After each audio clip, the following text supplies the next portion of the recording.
My name is Steve Letsike. I represent Access Chapter 2. My name is Tadros Munyimani from Zimbabwe. My name is Paul Pagati.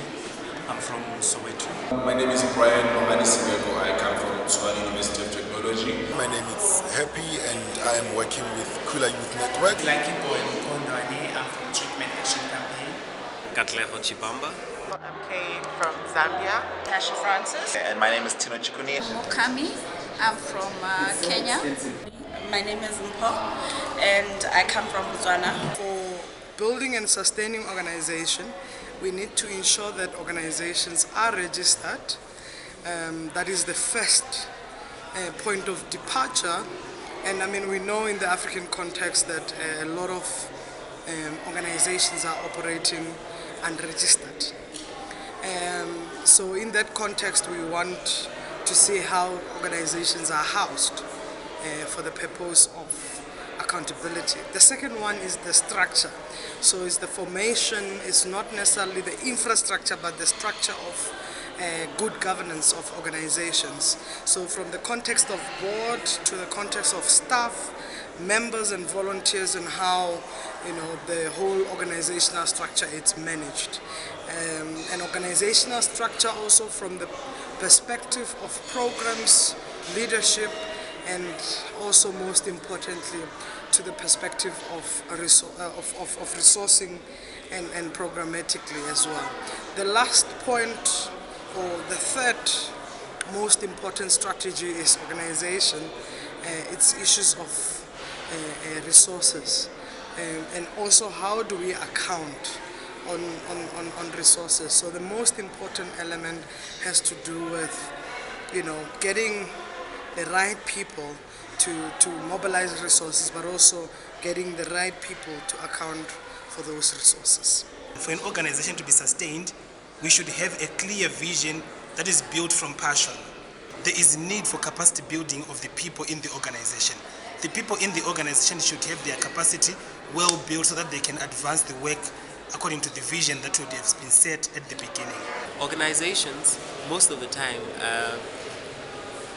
should be able to set good financial structures. And the best way to do that is to sometimes involve organizations that have good financial reporting lines and that have been audited before, that have good track record, because in that you can learn a lot from how they operate and probably adapt also to end up using the same system within your own organization. When you take a case to court, it is not only about winning the case, but it has many elements, like for instance, doing awareness work, and not just doing awareness work, but you would also be sensitizing people. So litigation is not always about winning, but it is also about raising pertinent issues and also to influence policies as well. And basically make sure that you know which court to approach after strategizing, because I think strategic planning was one of the most important issues that was mentioned, that don't just be taken by emotions. It's important to sit down, strategize, involve, then you can be able to face whatever issue that you want to face. But religion is very powerful.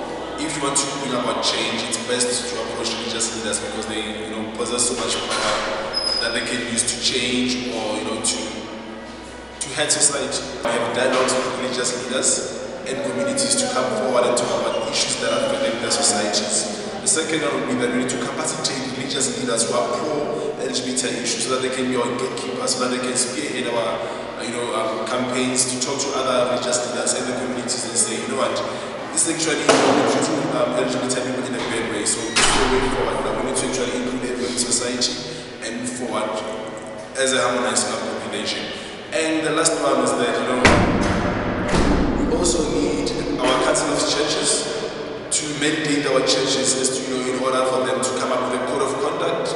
I'm not sure if the code of conduct is the proper way, but a document that actually guides churches on how to behave or how to treat people who have been marginalized, and also to inform the congregants on what steps to follow if you want to report a pastor or a reverend who has been homophobic or who has actually uttered discriminating words. We need to look into technology on how best we can use technology to make sure that we promote outreach and public education using technology instead of using the old ways of doing public education. I'm Kay from Zambia. The networking on the grassroots level, how accurate is the information that we bring and what we bring to the table when we want to make this, when we want to engage with these policymakers. The key opportunities we identified is mostly for example, how different LGBTI organizations are very much affiliated to different embassies from different countries. When we go to mostly those events, we get to network with different policymakers that are there. And so those are opportunities for us to engage and be able to build a network, talk to them, and then take it from there and be able to start bringing the issues, the burning issues that are coming up from the community, to be able to let them know what's happening. We need to make sure that we are a united front, like we highlight issues of all the people within the LGBTI community. So what I'm trying to say is that we need to be united as a movement. We just need to have dialogues, create safe spaces where people can come and talk and discuss whatever issues that they want to. Number two, let's have campaigns. It's the same way we had campaigns with HIV and other issues. Let's have campaigns in that very same way so that we can make sure that the message is out there and people can actually see and understand the importance of LGBTI issues. We were in the how to access policymakers and advocacy. Well, I think for me, one key aspect was alliance building in terms of utilizing existing networks instead of creating your own, and piggybacking off other sectors and other issues and other struggles to help get your message across or your struggle across, so to speak. Okay, and from my perspective, I think one of the other major points that we also raised was around how to then engage with or in political spheres and making use of structures or pre-existing structures, as was mentioned by Natasha, about how we can use things from the micro level, like our local leaders, our traditional leaders, our religious leaders, and use those to build up at the macro level. So, for example, the bodies like UN and AU to engage with our policymakers. Yeah.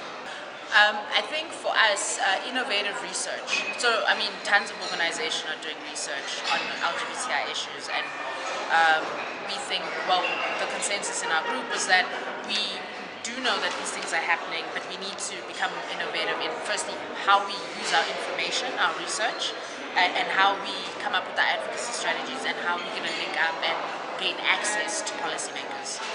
Yeah, and from my perspective, or from the group's perspective, it was more about us then also developing regional research and best practices, and then using those to then develop or possibly change negative attitudes and make them into positive attitudes within policymakers, so that they implement and adopt policies that are pro-LGBTI.